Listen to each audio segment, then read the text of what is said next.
요즘 비타민C 화장품 쓰는 분들 정말 많죠? 톤 밝아진다, 잡티 옅어진다 이런 이야기 많이 들으니까 안 쓰면 괜히 손해보는 느낌 들기도 하죠. 그런데 상담하다 보면 이런 말 자주 들어요. 좋다길래 쓰긴 쓰는데 저는 왜 이렇게 따가울까요? 이게 개인차 문제처럼 느껴질 수 있지만 사실은 요즘 이런 피부가 점점 늘고 있습니다. 비타민C는 분명 좋은 성분이에요. 하지만 피부가 준비가 안 된 상태에서는 효과보다는 자극이 먼저 느껴질 수 있습니다. 피부 컨디션이 떨어져 있으면 피부는 외부 자극을 최대한 막으려고 해요. 이때 비타민C처럼 작용이 분명한 성분이 들어오면 흡수보다는 따갑다, 화끈거린다 같은 신호부터 보내게 되는데요. 그래서 비타민C를 쓰면서 힘들다는 느낌이 먼저 든다면 제품이 나쁜 게 아니라 지금 내 피부가 받아들일 상태인지부터 한번 돌아봐야 돼요. 오히려 피부가 힘들다는 시도가 반복되면 지금은 쉬어야 할 타이밍일 수 있어요. 이 지점을 놓치고 계속 쓰다 보면 효과는커녕 피부 컨디션만 더 떨어지는 경우도 적지 않습니다. 혹시 구독은 하셨나요? 여기서 가장 많이 생기는 오해가 하나 있어요. 비타민C는 원래 좀 따가워야 듣는 거라던데요? 이 말도 정말 많이 믿고 계세요. 하지만 따가움과 효과는 전혀 다른 이야기입니다. 비타민C가 작용하면서 약간의 자극감이 느껴질 수는 있어요. 그런데 바를 때마다 따갑고 화끈거리거나 시간이 지나도 불편감이 계속 유지된다면 이건 유효작용이 아니라 피부의 경고 신호에 가깝습니다. 이때 나타나는 반응이 따가움, 열감, 붉어짐 같은 형태예요. 즉 피부가 지금은 이 성분을 받아들일 여유가 없다 라고 신호를 보내고 있는 거죠. 이 상태에서 효과 보려면 참아야지 하고 계속 쓰면 피부는 점점 더 예민해지고 결국은 비타민C 자체를 못 쓰는 상태로 가는 경우도 많아요. 이럴 때는 제품의 농도를 의심하기 전에 내 피부 상태를 먼저 봐야 해요. 지금 피부가 이 성분을 소화할 수 있는 컨디션인지 아니면 잠시 쉬어야 할 상태인지 말이죠. 비타민C는 아프게 써야 효과 나는 성분이 아닙니다. 피부가 편안한 상태에서 들어와야 비로소 장점이 드러나는 성분이에요. 따가움이 반복된다면 그건 효과가 시작됐다는 신호가 아니라 지금 방향을 다시 봐야 한다는 신호일 수 있습니다.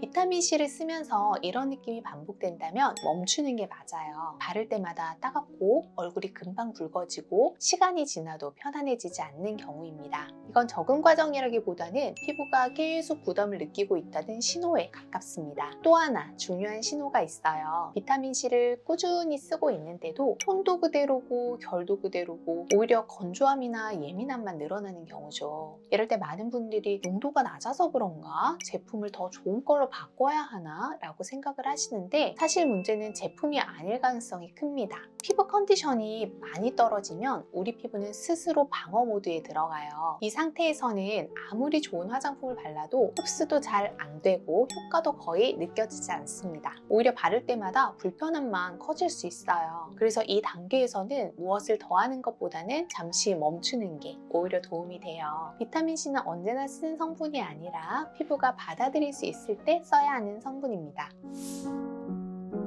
비타민C를 써도 효과가 없다고 느끼는 피부를 보면 피부 컨디션이 이미 많이 무너져 있는 상태인 경우가 많아요. 피부가 거칠어지고 세안 후에 당김이 심해지거나 하루에도 컨디션이 크게 오르내리는 상태에서는 어떤 성분이든 제대로 작동하기가 어렵습니다. 피부 컨디션이 무너지면 제일 먼저 나타나는 변화는 흡수가 잘 안 된다는 거예요. 바를 때는 잘 발리는 것 같았는데 시간이 지나면 겉에서 마르거나 밀리고 피부 안으로 들어간 느낌이 거의 없습니다. 이 상태의 피부는 외부 성분을 받아들이는 구조 자체가 닫혀 있다고 보면 돼요. 그래서 비타민C를 쓰는데도 톤 변화가 없고 결이 정돈되지 않으면서 오히려 건조함이나 예민함만 늘어난다면 이건 성분 문제가 아니라 피부 상태 문제일 가능성이 큽니다. 피부가 받아들일 준비가 안 된 상태에서는 성분의 퀄리티가 좋아질수록 자극만 더 크게 느껴지는 경우도 많습니다. 그래서 이 단계에서는 비타민C를 어떻게 쓰느냐보다 지금 피부에 무엇을 가장 먼저 필요로 하는지를 보는 게 훨씬 중요해요.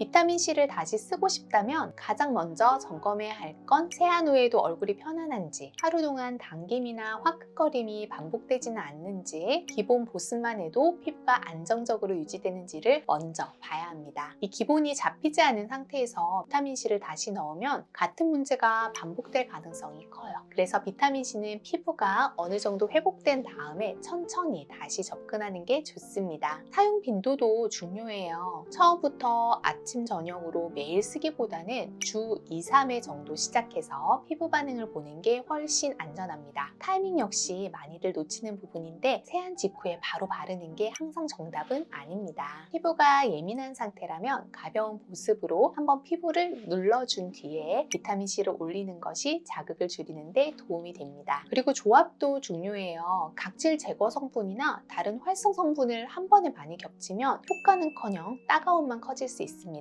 비타민C를 쓰는 날은 루틴을 최대한 단순하게 가져가는 게 좋습니다. 제품 선택 기준도 다시 생각해 볼 필요가 있어요. 무조건 고농도나 강한 제형이 좋은 게 아니고 내 피부가 편안하게 받아들일 수 있는 형태인지가 훨씬 중요합니다.